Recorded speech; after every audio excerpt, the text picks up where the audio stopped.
Guys, welcome back to Team Death Slinger. My name is Peter, and today we're going to start our Galaxy deck profiles looking at what we can do with the new Galaxy support. Today we're going to be looking at a purple hybrid Galaxy based deck, and next week we're also going to be touching on blue hybrid and red hybrid as well. So, starting with our eggs here, 4 copies of the new BT22 Moonmon. Your turn once per turn. When effects, place this Digimon's top stack card as its bottom Digivolution card, draw 1 and trash 1 card in your hand. This effect is going to be super handy for putting the pieces that we want in the trash. We are going to be looking to make some warp plays into Rhihimon, so making sure we can get KaiserLeomon and Loweemon in the trash is going to be huge for this deck, and this is a perfect egg to do that. You can also run Ukkomon in this slot if you want to, but I just think the Moonmon synergizes a little bit better without sacrificing much tempo. For our level 4s, 4 copies of the new BT22 Lunamon. On play, reveal the top 3 cards of your deck. Add 1 card with the Nightclaw trait and 1 card with the Light Fang or Galaxy trait among them to the hand. Return the rest to the bottom of the deck. A little bit of a risky searcher for us because we have so many non-engine cards in the deck. But the Inheritable is really going to shine here with the main once per turn by placing this Nightclaw or Light Fang trait Digimon's top stack card as its bottom source. Draw 1. That's going to enable us to stack up our same level sources underneath our stack, which is going to offer us some protection on the stack and enable us to do some silly things with the Sayo Tamer.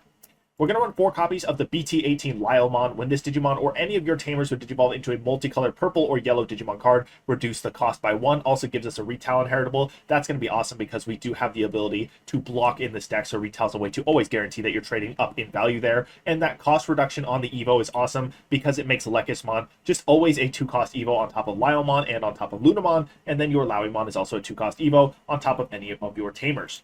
We're also going to round out our rookie count with 3 copies of Ukkomon here from BT16. When one of your Digimon moves from breeding to battle, you reveal top 3. You take a Digimon or Tamer among them to the hand and return the rest to the bottom. Then you get the hatch. Awesome for our tempo and also awesome for finding our Tamers in this deck. We're going to be running memory boosts because it's going to be more efficient for some of our plays later in the game. So this is a good way for us to make sure we can grab our Tamers and grab a Digimon of any color. Moving on to level 4s, 4 copies of the new BT22 Lekismon. When digivolving, if this Digimon stack has 2 or more same level cards, you may play 1 Tamer card with the Nightclaw or Light Fang trait from your hand without paying the cost. This effect can't play cards with the same name as any of your Tamers. This is going to be an awesome way for us to get a free Tamer on the board. We do want to set up Koh and Sayo as well as the new Sayo Tamer, so this is just going to be an excellent way for us to do that. We also get the all turns Inheritable once per turn when this Digimon with the Nightclaw, Light Fang, or Galaxy trait would be deleted by trashing 2 same level cards from its sources. It is not deleted. It's going to be really easy for us to get those same level sources in our stack, so as long as our stack is sitting on a Nightclaw trait card, because that's the only trait we're going to actually have that's valid for this, this is going to make sure that we have some deletion protection, which is fantastic for us. We're going to run 4 copies of the Loweemon for BT18. When digivolving, draw 1, trash 1. It's a 3 cost on any of our level 3s here. With the Liollmon, it is actually reduced to 2. And then when attacking, one of your Digimon or Tamers may digivolve into a purple or yellow Digimon card with the hybrid trait in the trash. A nice way to get into a KaiserLeomon or a Rhihimon. And then the Inheritable is not really going to come up because we don't have Tamers with inherited effects. We don't have the Koichi to Evo on top of this because we're just running the Sayo and Koh, the Sayo and the Koh and Sayo. We're also going to run the 3 copies of KaiserLeomon. Has Retail on play when digivolving. Delete one of your opponent's level 4 or lower Digimon. Has Retail. Importantly, these 2 level 4s can Evo on top of each other, which is kind of going to matter for getting 2 same level sources underneath your stack because you can go Lowie into Kaiser and then into Crescemon, or Kaiser into Lowie into Crescemon, and that will actually allow you to get enough sources so that Sayo can trigger with the 2 same level sources underneath the stack. Also, if you go KaiserLeomon into Loweemon, I believe, you can use the when attacking to Evo into the Rhihimon and then use the when attacking Sayo effect in order to actually digivolve into CS trait level 6 for free. So that is an important sequence, I believe. Also, you should probably check me and make sure that's correct, but as far as I understand, that should work. We are running 4 copies of the Crescemon for BT22 with jamming. When digivolving, draw 1 and trash 1 card in your hand. Then if this Digimon stack has 2 or more same level cards, one of your opponent's Digimon or Tamers can't suspend until their turn ends. That's going to be huge for us. It stops the opponent's tempo a little bit and it makes us cycle some cards to set up our trash for the Riki Warp plays. This also doubles up on that Inheritable that Lekismon has, offering us a protection effect for our doubled up sources. We're going to run 3 copies of the Rhihimon from BT18 from hand. You can warp into this Digimon by placing a Loweemon and a KaiserLeomon from your trash under one of your purple or yellow Tamers to digivolve it into this card for a cost of 3, ignoring digivolution requirements. Has jamming, and then when digivolving, you play a Tamer card with inherited effects. We're not going to hit that very much, but we really care about that warp ability because we can actually warp on top of the Sayo for 3, and that sets us up for some silly plays depending on what our Tamer setup looks like. We also have a when attacking, one of your opponent's Digimon gets minus 4k for the turn. That comes up sometimes, but it's kind of a smaller piece of the toolbox here in this deck. For our level 6s, we are actually, I'm going to scroll down a little bit. We're going to start with the 3 copies of the new Dianamon from BT22. Has Ice Clad and Blocker. When digivolving, if this Digimon stack has 2 or more same level cards, trash any 4 sources from under your opponent's Digimon. Then return one of your opponent's Digimon with 1 or fewer sources to the bottom of the deck. It's going to be great for getting rid of really pesky inheritables, and then bottom decking an opponent's Digimon if they have too few sources to actually stick on the board. End of your turn, one of your Digimon gets unsuspended. This is also excellent. It's going to allow us to take full advantage of our offensive pressure here, and then we're going to get to unsuspend at the end of turn, and then actually use our Blocker Ice Clad traits to be a really, really annoying sticky blocker, especially when we are stacking sources that Ice Clad is going to be really hard to get around. We also have an end of turn inheritable that one of our Digimon may unsuspend. Notice that does not say that this Digimon has to unsuspend, which is really handy because you have these jamming bodies in our level 5 pool. If you get in for a free swing with something, you can actually unsuspend and make sure the opponent can't swing over your body on the clapback.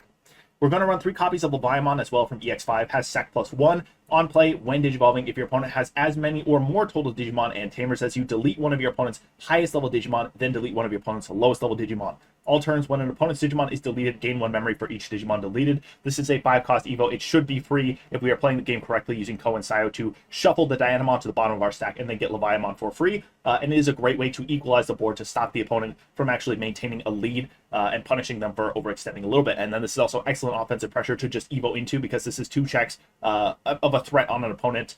And we can get into it for free, basically, so why wouldn't you want to just end the turn on threatening 2 checks? And then we do have the 2 copies of Leviamon X Antibody as well. Evos on Leviamon for 2 or from trash. All turns when an effect plays an opponent's Digimon or Tamer, one of your Leviamon or Digimon with X Antibody in their sources may digivolve into this card without paying the cost. That's going to be excellent. There's lots of abilities that float bodies nowadays, and being able to get into the Leviamon from trash for free, especially with the ability to just chuck this in the trash off the Moonmon egg, is going to be really, really lethal.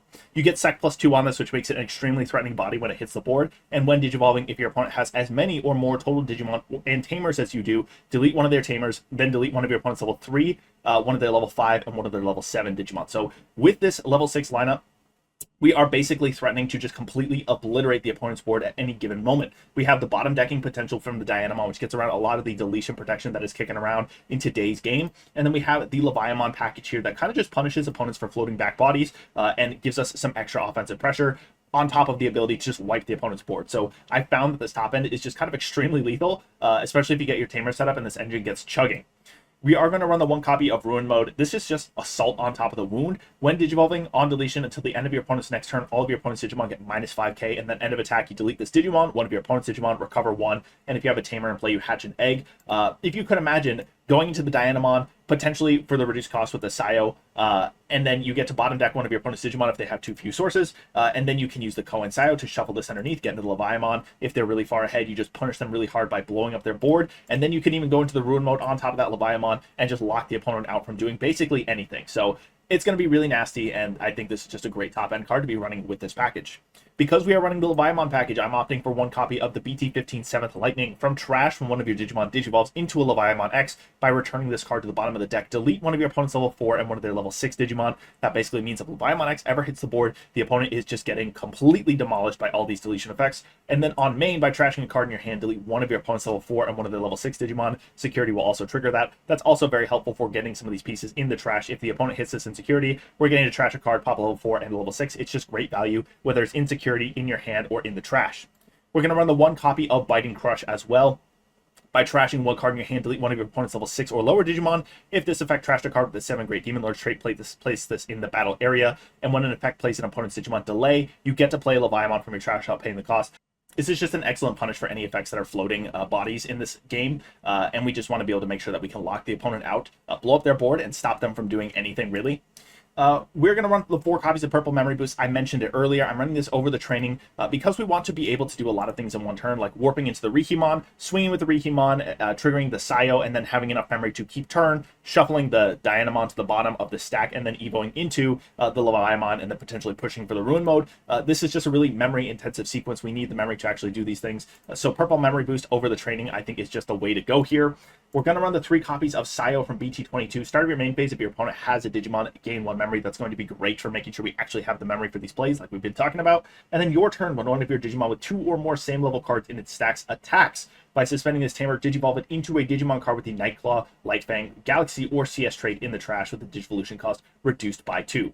So that is basically what we'll be talking about with this Rhihimon warp play. You warp in the Rhihimon, you swing, you can evo into the Dianamon in the trash, because to get into Rhihimon, you have to have the Lowie and the Kaiser. Those are your 2 same level sources. You get into the Dianamon in the trash with the cost reduced by 2, so that will cost 2 with the Dianamon. We need to therefore have 5 memory for this play to actually work. And then you get to do the Dianamon thing, potentially use your Koh and Sayo, and then get into Leviamon and then Ruin Mode, etc., etc. But that's the main idea here.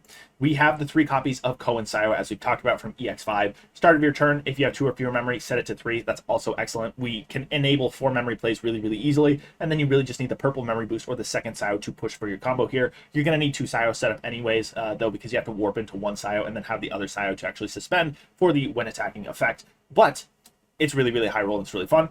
On play, main, by suspending this Tamer and placing the top card of your Lightfang or Nightclaw trait Digimon as that Digimon's bottom digivolution card, one of your Digimon may digivolve into a card in your hand without paying the cost. So that is the last piece of the puzzle here for shuffling this Dianamon to the bottom and then getting into the Leviamon X. If you want a little bit more consistency, you can go down to 2 on the Leviamon here, for up to 4 on the Dianamon here, and you might see a little bit more there, but I like to make sure that I can actually see both pieces when I want them. And you cycle so many cards with this Moonmon egg and this Lunamon, the Crescemon. Everything is just kind of letting you trash and draw cards along with purple memory boost. You're kind of just going to see what you need. So I've been having a lot of fun with this, and I wanted to share this with you guys. We will have the hybrid packages for blue and red as well. But let me know what you guys think in the comments down below. What are you doing with CS? Are you pairing it with any of the hybrid packages? Are you going pure Galaxy? Are you going a pure control build? I'd love to hear about it. But that's going to be it for this video. Thank you guys for watching. Have a great day. Thank you to our channel members for supporting this channel. It's people like Langlong, Big Z11, Coffee Deus, and DigiDane who make videos like this possible.